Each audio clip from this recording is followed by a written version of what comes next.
War-warkan kepada orang ramai bahawa duit sumbangan rakyat Malaysia tidak sampai kepada rakyat Palestin.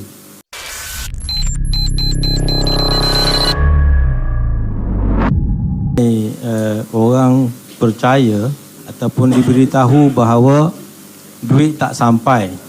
Duit tidak setelah maknanya diberitahu kepada diwar-warkan kepada orang ramai bahawa duit sumbangan rakyat Malaysia tidak sampai kepada rakyat Palestin.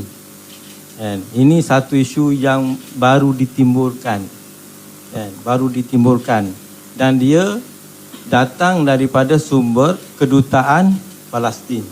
Jadi ada orang pick up statement daripada kedutaan Palestin di Malaysia dan mengatakan bahawa dana yang disumbangkan oleh rakyat Malaysia ke Palestin tidak sampai. Dan ramai orang tidak faham dan percaya. Daripada situ menyebabkan mereka mula melemparkan tomahan-tomahan dan meletakkan tanggapan-tanggapan secara sembrono. Mencari mana sahaja NGO yang buat untuk Palestin, ini tak hantar duit. Dan telah menyebabkan sangkaan buruk, persepsi buruk kepada NGO ini. Untuk NGO tertentu mengatakan bahawa mereka ini tidak menghantar duit ataupun seolah-olah tidak menghantar duit lah kerana duit ini tak sampai. Bila dikata duit tak sampai, maknanya NGO ni tidak hantar duit. Sebenarnya bukan NGO tidak hantar duit. NGO Malaysia, khususnya Amal Palestin, semenjak 18 tahun dulu menghantar duit. Dan disaksikan oleh Syekh kita tadi. Sepanjang sejarah kita hantar.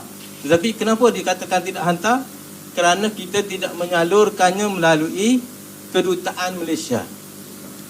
Kedutaan Palestin di Malaysia. Jadi rakyat Malaysia sebenarnya memang tidak mahu menyalurkan, tidak bersetuju untuk menyalurkan bantuan melalui kedutaan Malaysia. Kedutaan Palestin di Malaysia. Kedutaan Palestin di Malaysia.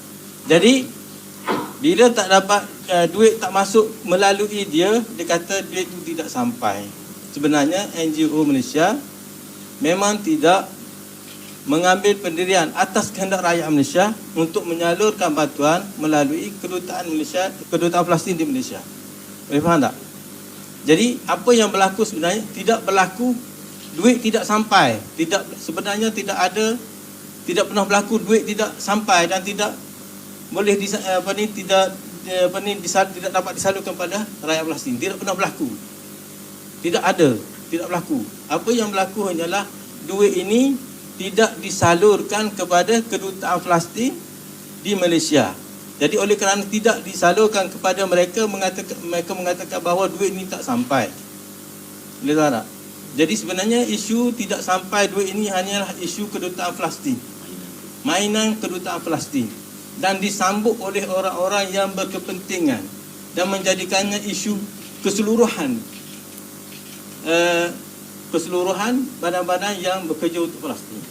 Jadi ini satu tragedi yang orang kata apa? Tragedi Oktober.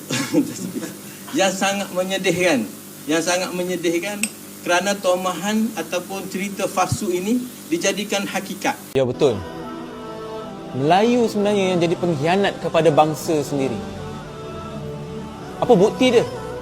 Sejarah telah menunjukkan bahawa bangsa Melayu sendiri yang menjadi tali barut kepada penjajah sehingga runtuhnya Kota Melaka yang merupakan sebuah empayar Melayu Islam yang terbesar di kawasan Asia Tenggara ini suatu ketika dahulu.